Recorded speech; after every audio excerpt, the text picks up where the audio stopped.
राम नाम सत्य है, हरि नाम सत्य है।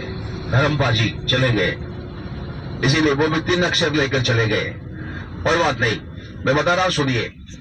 जगन्नाथ महाप्रभु नीम का लकड़ी है, नीम का लकड़ी, और वो नीम का लकड़ी उन्हीं के आशीर्वाद से हुआ है। द्वारिका, बद्रिका, रामेश्वरम, जगन्नाथ, 4 कोने में अगर आप जाएंगे घूमने के लिए, वो नारायण को दर्शन करेंगे, दूसरा कोई भगवान नहीं है। 4 कोने में नारायण बैठे, अभी तक 4 युग हुआ है, इसीलिए 4 धाम हुआ है। जब यहाँ का लीला समाप्त होगा, फिर 5वां धाम बन जाएगा, वो भी भगवान बनाएंगे, इंसान नहीं बनाता है। लेकिन द्वारिका, बद्रिका, रामेश्वरम, जगन्नाथ, हिंदुस्तान में 4 धाम है। हिंदुस्तान में कम लोगों को पता है, भगवान विष्णु का 4 धाम नहीं था। पहला धाम है बद्रिका, और बद्रिका था भोलेनाथ का। लेकिन भगवान विष्णु लीलाधारी भगवान है, और सोचने लगे धाम तो मेरा ही होगा, भगवान शंकर का क्यों बनेगा। भगवान शंकर को पता चल गया ये धाम मेरा चला जाएगा, नारायण आएंगे लीला करने के लिए, इसलिए भगवान लीला करके बद्रिका ले लिए। इसलिए भगवान विष्णु का 4 धाम हो गया। कोई आपको पूछेगा 4 धाम में भगवान विष्णु क्या करते हैं, दूसरा सवाल मालूम है? क्या मालूम है? अल्ले वड़ा खाएंगे, गाड़ी में बैठेंगे, टूर हो गया।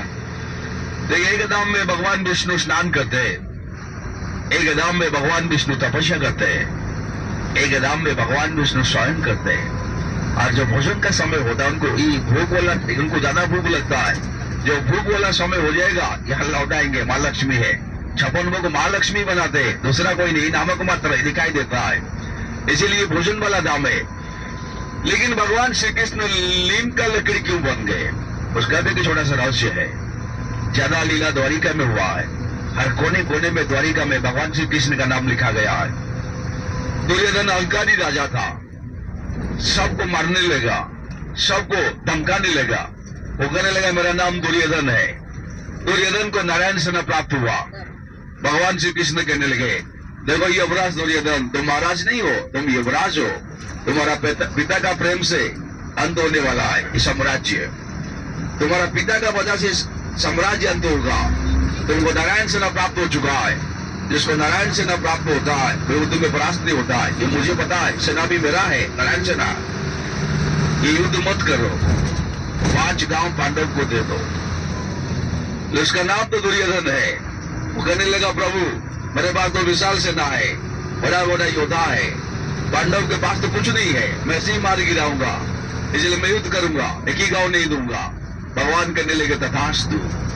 जब कुरुक्षेत्र में युद्ध हुआ, दुर्योधन का लाखों लाखों सैनिक मरने लगे, मैदान में रक्तपात हुआ, जितना सैनिक मर गए इतना पत्नी लोग विधवा बन गए। वो विधवा पत्नी लोग हाहाकार मचाने लगे, लाखों लाखों सैनिक का मृत्यु हुआ। और वही पत्नी लोग भगवान श्री कृष्ण को अभिशाप देने लगे, प्रभु आपका द्वारिका आपका आंखों के सामने डूब जाएगा, यह हमारा अभिशाप है। और खास करके माता गांधारी बहुत क्रोधित में थे, उनका 100 पुत्र का वध हुआ था, वो सामने से अभिशाप देने लगे आपका द्वारिका समंदर में डूब जाएगा। भगवान कहने लगे तथास्तु। भगवान को पता था ये सब कुछ होने वाला है, उससे पहले वो विश्वकर्मा को बोल दिए थे बुलाकर, विश्वकर्मा द्वारिका में लीला समाप्त होने वाला है, इसलिए तुम आगे से लौट चले जाओ पुरी धाम, वहां नगरी का प्रस्तुत करो। इसलिए भगवान श्री कृष्ण का आशीर्वाद से विश्वकर्मा यहाँ पुरी में नगरी का प्रस्तुत कर दिए थे। जब भगवान श्री कृष्ण का मृत्यु द्वारिका में हुआ, भविष्यवाणी हुआ मुझे नीम का पेड़ में दाह कर देना, किसी अलग पेड़ में नहीं। इसलिए भगवान श्री कृष्ण को द्वारिका में नीम का पेड़ में दाह कर दिया गया, आग लगा दिया गया, शरीर जल गया, आत्मा नहीं जला। अग्निदेव प्रसन्न हो गए, प्रभु मैं आपका शरीर जला दिया, आत्मा नहीं जल रहा है। भगवान कहने लगे नारायण का आत्मा है, ना आग ना पवन ना सूर्य ना चंद्र कोई जला नहीं पाएगा। काम करो, इस आत्मा को बंगम सागर में दाह कर दो। अग्निदेव ने वो आत्मा को बंगम सागर में दाह कर दिया। पूरी महाराज को भविष्यवाणी हुआ, पूरी शंकराचार्य को भविष्यवाणी हुआ, पंडित लोगों को लेकर समुद्र के किनारे आ जाओ, भगवान का आत्मा को पूजा अर्चना करके जगन्नाथ जी का नाभि में प्रकट करो। इसलिए असली ज्वालामुखी जगन्नाथ जी का नाभि में है। जो भगवान का मृत्यु होता है 19 साल में, रात को 12 बजे मंदिर को अंधकार कर दिया जाता है। 4 पांडे लोगों को आंखों में पट्टी बांध दिया जाता है।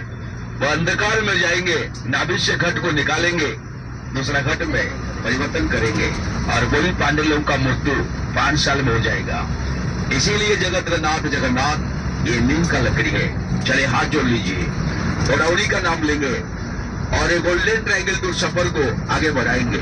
मेरे साथ बोलिए, जय जगन्नाथ स्वामी, जय जगन्नाथ स्वामी, नयन पथगामी, नयन पथगामी, भवतु में, भवतु भवतु में, भवतु भवतु में। भवतु में।